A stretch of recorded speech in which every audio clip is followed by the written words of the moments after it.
What's up, Gators? Welcome back to another edition of Swamp Talk. I'm Owen. And I'm Jaden. Let's jump right into today's show. Gators, it's around the time of year we start to pick classes. Let's go to Nicole for some helpful information. So as the dual enrollment English teacher here at Land O'Lakes High School, I think it's a really great option for students who are kind of unsure if they're thinking between taking an advanced placement course and a DE course. The way that DE works is you become an enrolled student through Pasco Hernando State College, you get a student ID, you become an official actual college student. Some of the things that can be a little bit more intimidating but also pretty exciting is you are in college, you are responsible for your grades, for communicating with your instructors, whether here at Land O'Lakes High School or on a PHSC campus. It is your like I said, actual college GPA that you're earning credit for, in addition to your high school GPA that it will also affect. Some of the things that are also important to note is that there's not necessarily a big exam at the end in order to earn the college credit. So long as you get a C or higher in the class for the entire semester, you have college credit earned that can then be transferred to a college or university of your choice. I think a lot of people sometimes aren't always sure where dual enrollment credit is accepted. It is 100% accepted within the Florida State University system, so you can take your PHSC credits and transfer them to FSU, UF, UCF, but there are some colleges outside of the state of Florida that will also accept them, especially some of the entry-level classes. So it's important to know that before you sign up for certain classes that you see where you want to go to school and if those credits are going to then follow you. In terms of workload, it's pretty consistent with what an AP class would expect. You have homework, you have reading, you have work that you have to keep up with, but sometimes the timelines are a little bit different because we don't have to finish coursework before a certain time in order to finish for the exam, but our courses do end a little bit early. We do follow the PHSC semester. That was super helpful. March is National Women's History Month. Natasha and Phoebe are going to tell us a bit about why we celebrate it and give us some information about some notable women in history. Did you know March is National Women's History Month? That's right. Since today is the second day of March, we thought we would share what you might not know about National Women's History Month. First off, National Women's History Month was officially established by President Jimmy Carter in February of 1980. He issued a presidential proclamation declaring the week of March 8th National Women's History Week instead of month.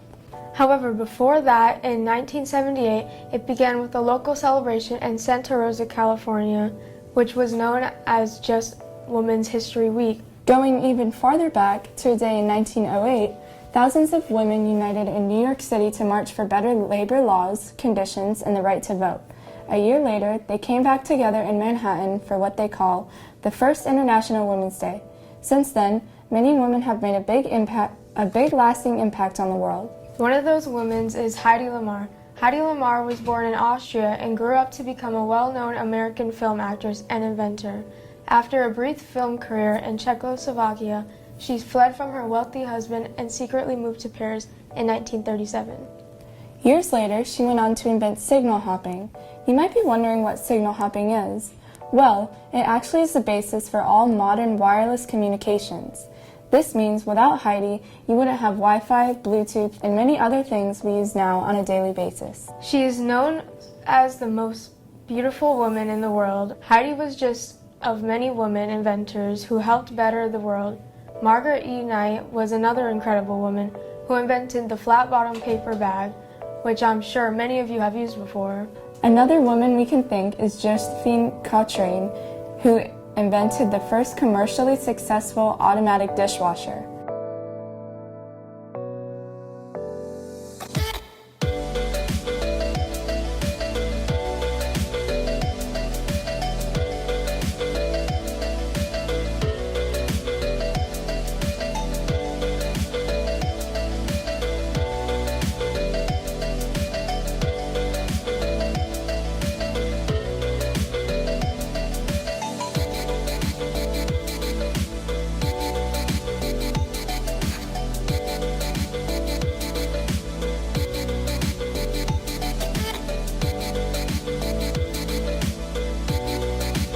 That's pretty incredible.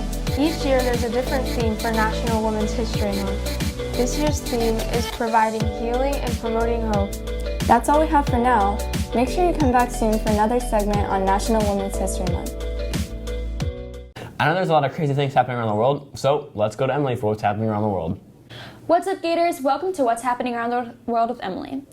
Last night, President Joe Biden made the war in Ukraine a major focus point of his first State of the Union address. He discussed Allied response to the Russians' invasion, including a closure of the U.S. airspace to the Russian flights, and taking aim at Russia's President Vladimir Putin, who he said is now isolated from the world more than he ever has been.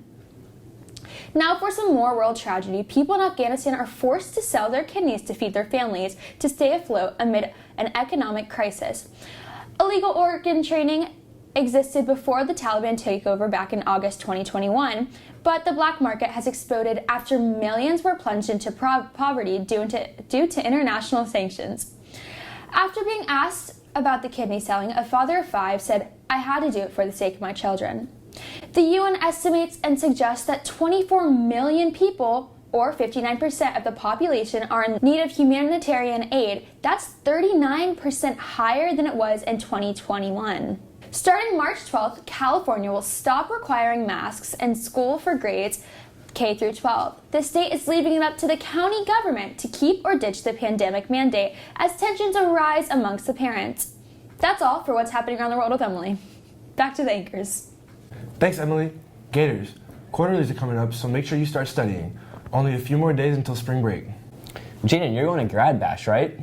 Nah, but if you are, you need to turn in your forms by this Friday or you can't go. Well, that's all we have for today, Gators. Tune in next week for another edition of Swamp Talk.